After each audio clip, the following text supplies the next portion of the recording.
নমস্কার বন্ধুরা, এই মুহূর্তে রয়েছে রাজ্যের সমস্ত কৃষকদের জন্য বিরাট বড় সুখবর। আপনি যদি একজন কৃষক হয়ে থাকেন এবং পশ্চিমবঙ্গ সরকারের কৃষক বন্ধু প্রকল্পের প্রথম কিস্তি অর্থাৎ খরিফ মরশুম টাকার জন্য অপেক্ষা করে রয়েছেন, তাহলে এই মুহূর্তে রয়েছে আপনার জন্য দুর্দান্ত সুসংবাদ। এই কৃষক বন্ধু প্রকল্পের টাকা কবে থেকে দেওয়া হতে পারে সে বিষয়ে কিন্তু সঠিক আপডেট জানানো হয়েছে। তাই বন্ধুরা, ভিডিওটি সম্পূর্ণ দেখার জন্য অনুরোধ রইল। ভিডিওটি সম্পূর্ণ দেখলে জানতে পারবেন অনেক কিছু আপডেট। তাহলে বন্ধুরা, সময় নষ্ট না করে এবার দেখে নেওয়া যাক কি বলা হয়েছে আজকের এই রিপোর্টে।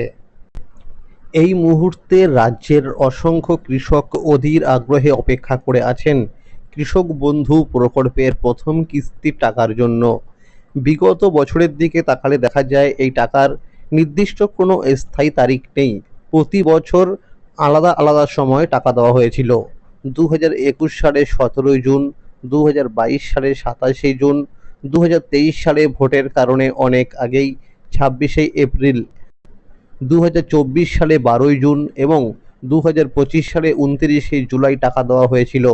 চলতি 2026 সালে আবারও পশ্চিমবঙ্গে রয়েছে বিধানসভা নির্বাচন।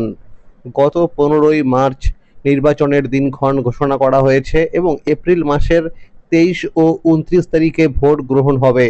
ফলে এই মুহূর্তে বিভিন্ন সরকারি দপ্তরের আধিকারিকরা ভোটের কাজ নিয়ে অত্যন্ত ব্যস্ত আছেন। তবে এর মাঝেই গুরুত্বপূর্ণ খবর সামনে আসছে। সূত্র মারফত জানা যাচ্ছিল, নির্বাচনের আগেই কৃষক বন্ধু প্রকল্পের প্রথম কিস্তি টাকা দেওয়া হতে পারে। তবে কিছু বিধি নিষেধ থাকার জন্য ভোটের আগে টাকা দেওয়া হবে না বলে জানা যাচ্ছে। তবে কিছু বড় মিডিয়াতে দেখানো হচ্ছে এই এপ্রিল মাসের 21 বা 22 তারিখে টাকা দিতে পারে। তবে এর কোনো অফিসিয়ালি সঠিক তথ্য পাওয়া যায়নি। অনেক আগেই ব্লক অফিসে এই প্রকল্পে টাকা দেওয়ার প্রস্তুতি শুরু হয়ে গেছে।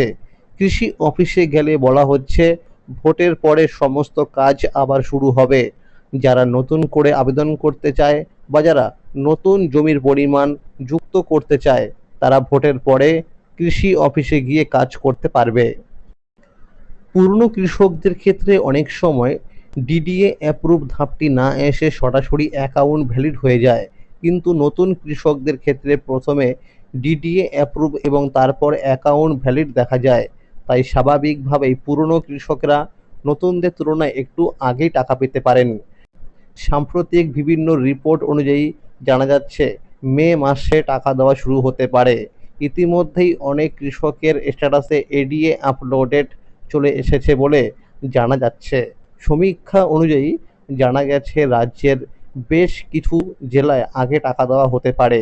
এর মধ্যে রয়েছে নদিয়া, মালদা, কোচবিহার, হাওড়া, পূর্ব ও পশ্চিম মেদিনীপুর, বাঁকুড়া, বীরভূম, পুরুলিয়া, উত্তর ও দক্ষিণ দিনাজপুর, উত্তর ও দক্ষিণ 24 পরগনা, হুগলি এবং পূর্ব ও পশ্চিম বর্ধমান সহ আরও কয়েকটি জেলা। এছাড়াও যেসব কৃষক নতুন করে জমি কিনেছেন এবং কৃষি অফিসে গিয়ে জমির পরিমাণ বাড়ানোর জন্য আবেদন করেছেন তাদের জন্য সুখবর রয়েছে।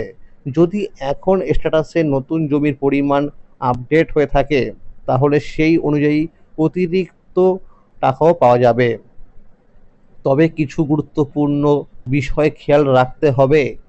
যেসব কৃষকের স্ট্যাটাসের ঘরে আধার নম্বর দেখাচ্ছে না তাদের অবশ্যই কৃষি অফিসে গিয়ে আধার লিঙ্কের কাজ করতে হবে। পাশাপাশি ব্যাংক অ্যাকাউন্টে কেওয়াইসি আপডেট থাকা অত্যন্ত প্রয়োজন। আগের রবি মরশুমের সময় দেখা গিয়েছিল শুধুমাত্র কেওয়াইসি আপডেট না থাকার কারণে অনেক কৃষক টাকা পাননি। তাই বন্ধুরা, আপনারা অবশ্যই কৃষক বন্ধু প্রকল্পের যে অফিসিয়াল ওয়েবসাইট রয়েছে সেখানে কিন্তু স্ট্যাটাস চেক করে দেখে নিন যে আধার কার্ডের নম্বর দেখাচ্ছে কি না। যদি আধার কার্ডের নম্বর না দেখা যায় তাহলে কৃষি অফিসে গিয়ে আধার লিঙ্কের কাজ ঠিক করে নিন। তাহলে বন্ধুরা, আজকের এই ছিল কৃষক বন্ধু প্রকল্পের আপডেট। কৃষক বন্ধু প্রকল্প সহ সরকারি বিভিন্ন প্রকল্পের আপডেট সবার আগে পেতে হলে চ্যানেলটিকে অবশ্যই মনে করে সাবস্ক্রাইব করে রাখুন এবং সকলের কাছে শেয়ার করে দিন। আর যদি ভিডিওটি ভালো লেগে থাকে অবশ্যই একটি লাইক করে দেবেন। ধন্যবাদ।